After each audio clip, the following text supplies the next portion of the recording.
28. 경영과학. 경영과학에 대한 기대. 경영과학은 현대의 커다란 공헌을 할 수 있는 도구다. 의사가 혈액학자나 세균학자일 필요가 없는 것과 마찬가지로 매니저 자신이 경영과학자일 필요는 없다. 그러나 경영과학에 무엇을 기대할 수 있으며 그것을 어떻게 잘 사용할 수 있을지에 대해서는 분명하게 알아야 한다. 경영과학이 등장했을 때 매니저들은 이를 열렬히 환영했고 뒤이어 경영과학자라는 새로운 직업이 생겨났다. 학회가 생기고 정기 간행물이 등장했으며 대학, 경영대학원, 전문학교에 독립된 학부나 학과가 신설되었고 나아가 산업계에는 좋은 직장을 가진 새로운 전문가 집단이 탄생하기에 이르렀다. 그러나 초기의 모습과는 달리 오늘날 경영과학은 그 약속과 기대를 저버리고 있다. 더 이상 매니지먼트에 혁신을 일으키지 못하고 있는 것이다. 게다가 경영과학에 관심을 갖는 매니저들도 거의 없다. 이렇게 경영과학이라는 강력한 잠재력을 가진 도구를 제대로 사용하지 못하는 원인은 무엇인가? 경영과학의 탄생. 이 의문에 대한 해답의 열쇠는 경영과학의 탄생 경위에 있다. 그것은 정말 특이했다. 일반적으로 학문은 대상의 정의에서 출발하여 연구에 필요한 개념과 방법론을 만들게 마련이다. 그런데 경영과학은 다른 학문이 개발한 개념과 방법론을 빌리는 것에서 출발했다. 경영과학은 물질을 연구하는 데 쓰이는 수학적 기법 몇 가지가 기업 활동에도 적용될 수 있을지 모른다는 희망적인 구상에서 출발하게 되었다. 그 결과 경영과학의 업무 대부분이 기업이란 무엇인가, 매니지먼트란 무엇인가, 기업과 매니지먼트에 필요한 것은 무엇인가에 대한 관심이 배제된 채 진행되었다. 관심은 오로지 이 대단한 기법을 어디에 적용할 수 있을까 하는 것이었다. 비유하자면 집을 짓는 일도 하다못해 못을 박는 일도 아니라 그저 도구인 쇠망치에만 관심을 기울였던 것이다. 이것은 오늘날 경영과학자들이 과학적인 것이란 무엇인가 라는 물음에 관해 중대한 오해를 하고 있음을 의미한다. 그들 중 많은 사람들은 과학적인 것이 단순히 정량화를 의미한다고 생각한다. 과학적이기 위해서는 대상 영역을 정의하고 포괄적이며 일관된 공적 기준을 형성해야 한다. 이 작업은 대상 영역에 대해 소위 과학적인 방법론을 적용하기 전에 실시되어야 한다. 그러나 경영과학은 그들이 대상으로 하는 영역을 정의하는 일에 여전히 소홀하다. 경영과학이 진정한 성과를 거두려면 그 대상부터 정의해야 한다. 그 정의에는 기업이란 인간으로 구성되는 시스템이라는 이해가 포함된다. 따라서 경영과학에서는 매니지먼트의 전제, 목적, 사고방식 혹은 잘못까지도 기본적인 사실이 되어야만 한다. 그런 사실들의 연구와 분석이야말로 경영과학이 의미 있는 성과를 올리기 위해 우선적으로 달성해야 할 일이다. 경영과학의 공적 기준. 일단 공적인 기준이 확정되어야 한다. 여기에는 다음과 같은 5가지 사실이 포함된다. 기업은 아무리 크고 강력하더라도 사회나 경제의 힘에 의해 쉽게 소멸될 수 있다. 한편 작고 미약한 기업도 사회나 경제에 직접적인 영향을 끼칠 수 있다.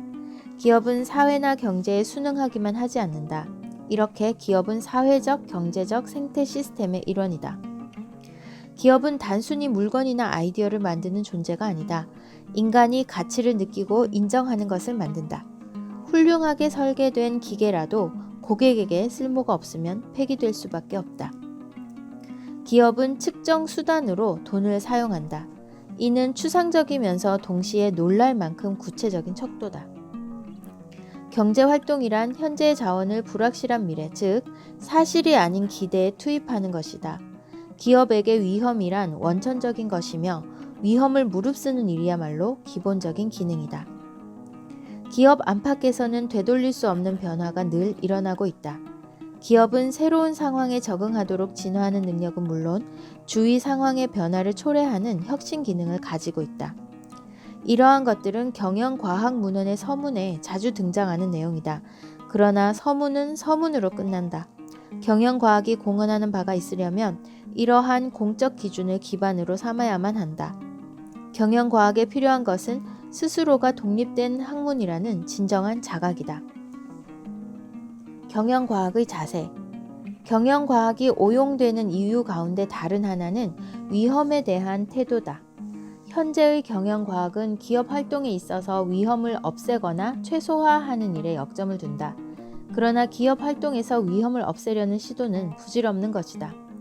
현재의 자원을 미래의 기대에 투입하려면 위험은 필연적이다. 경제적 진보란 위험을 감당하는 능력의 증대라 해도 과언이 아니다. 더구나 위험을 없애려는 시도에는 위험이 비합리적이며 회피해야 할 대상이라는 생각이 깔려 있다. 이러한 생각은 자칫 경직화라는 최대 위험을 초래할 수 있다. 경영과학의 주된 목적은 합리적인 위험을 감당해내도록 하는 데 있다. 매니지먼트에 어떤 위험이 있으며 그것들로 인해 무엇이 일어날 수 있는지 밝혀야 하는 것이다. 그러나 경영과학 서적에 등장하는 위험의 최소화라는 말에는 위험을 무릅쓰고 감내하는 것을 비난하는 뉘앙스가 있다. 이는 기업이라는 존재 자체를 비난하는 것과 같다. 위험의 최소화라는 말은 기업을 기능에 종속시키려는 것이다.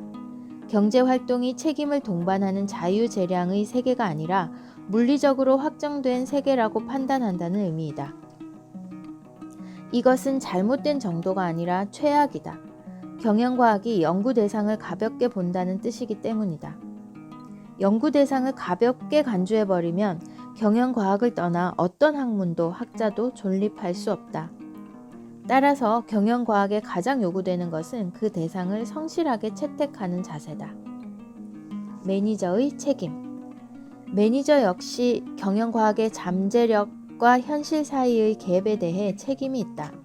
사실 이 부분에 있어서는 매니저들의 책임이 매우 크다. 매니저는 경영과학이 필요로 하는 것을 줄 수 있는데도 불구하고 주지 않고 있다. 그러나 경영과학자들이 매니저를 향해 쏟아내는 전형적인 불만, 즉 매니저는 경영과학을 모르며 공부하려 하지 않는다는 불평은 극히 잘못된 것이다. 도구 사용자는 그 도구가 잘 만들어져 있다는 사실만 알면 되지 구태여 도구의 구조까지 알 필요는 없기 때문이다.